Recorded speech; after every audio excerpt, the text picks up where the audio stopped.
wote wana contribute to hii conversation tuna hapa. Bunge power. Bunge power. Nataka tupige story kidogo. Jina langu ni Joshua Okayo. In 2 minutes, it's okay. Thank you. Kuna promises mingi ambazo zimekuwa made. Watu wameongelea mengi sana. Lakini nyote mmeona ni nini imekuwa accomplished. Probably not even a third of what has been promised has been accomplished. Ruto anaweza kuja hapa leo na aseme watu wa bunge hamjambo. Hii barabara hii. Hii barabara ya Moi Avenue hii. Nataka ikuwe improved to bitumen standards. Na hii barabara ikuwe barabara ya stima. Wewe mzee umekwisha ona barabara ya stima? Tayari tumetenga hapa bunge. Nimekwisha zungumza na huyu mjumbe wenu huyu. Ili hapa bunge mjengewe bunge ambayo nyinyi wote mnaweza mkakaa ndani na msinyeshewe kukiwa na mvua. Kweli si kweli? Uongo. Ni kweli si kweli? Uongo. Vile vile tumetenga 200 million ili vijana wote ambao wako hii Nairobi waweze kupata wifi mahali popote walipo. Na mtatumia hii wifi bure bila kulipa. Ni kweli si kweli? Uongo. Ni kweli si kweli? Vile vile familia zote watakuwa wanaletewa mikate 2 asubuhi na maziwa jioni. Ni kweli si kweli? This is not a joke. In short, I'm trying to say, in short, na mtu aelewi pia, we don't blame you for not understanding. But what we are saying is that we have very many promises made, lakini they have not been accomplished. Now, here is the thing.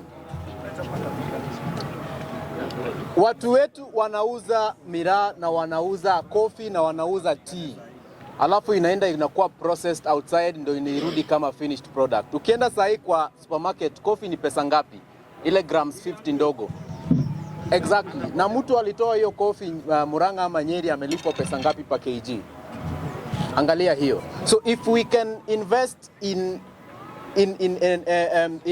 our industries in Kenya to the extent that we are able to produce agricultural products na tuweze kuziprocess na ifike finished product, alafu tuuzie wale watu kwa hiyo bei yenye wanatuuzia nayo sahi, we shall be growing rich.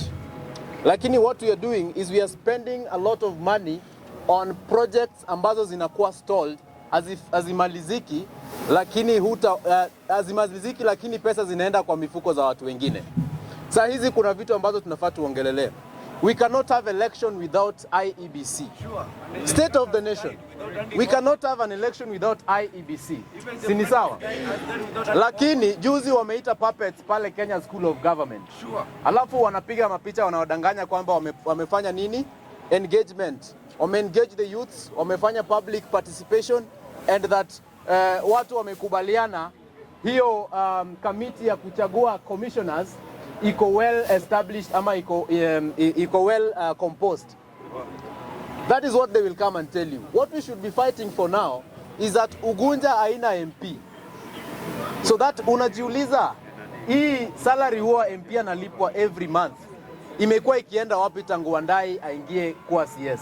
Na ile CDF huwa wanatumiwa kweli ama inafanya namna gani? Kuna 2 other constituencies ambao hawana MPs. Hizo pesa zenye huwa wanapewa zinaenda wapi? You understand? Na kuna wards ambazo pia. So we need to ensure that IEBC iko. Ndio tukiongelea 2027 hapa. Hatuwezi kuwa na 2027 election without an IEBC. That is the constitution. Another thing, right now, the executive arm of government is trying to step on our last line of defense, the judiciary. Sai kuna hii story ya Jurispesa, simesikia?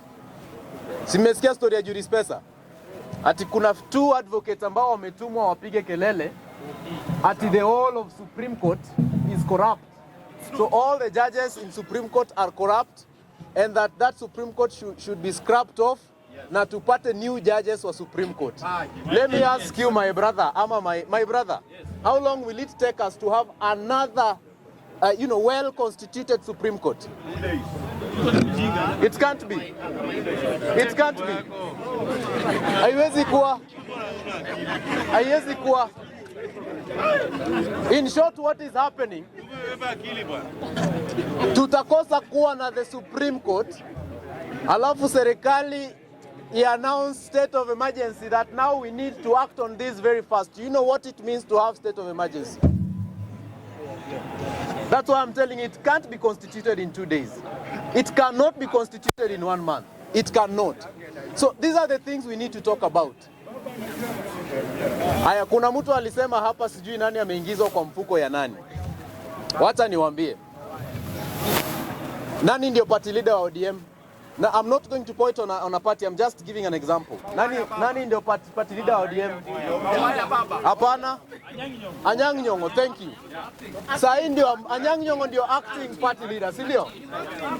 Alisema nini weekendi? Alisema kwamba if this government is not going to do in accordance with the people's will, then they will not do what?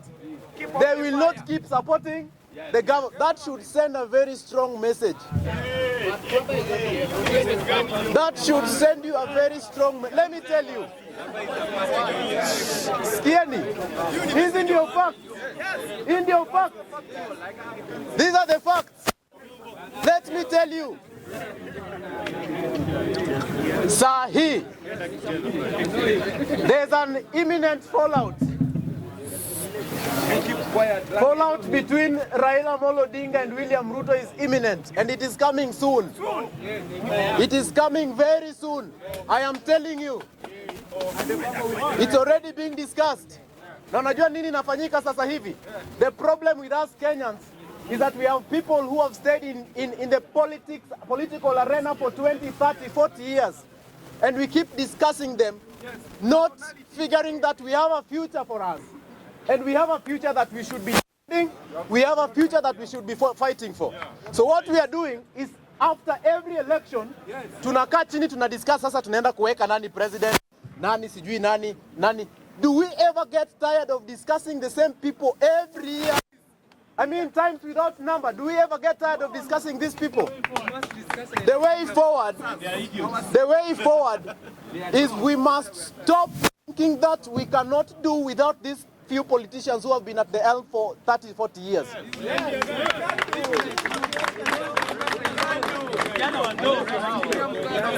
As Kenyans, and this is not necessarily to mean that we must have a Gen Z to be a president. That's not what I'm saying. What I'm saying is we have very progressive individuals who have been consistent in fighting for liberation and the democracy of this nation. And we must ensure that we have those people as alternative. Yes. We have an option. We have an option.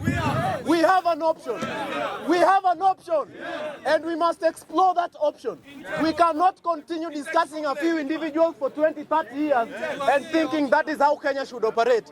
We have an economy to liberate. We have an economy to grow. And we cannot grow that economy if we continue thinking about a few individuals.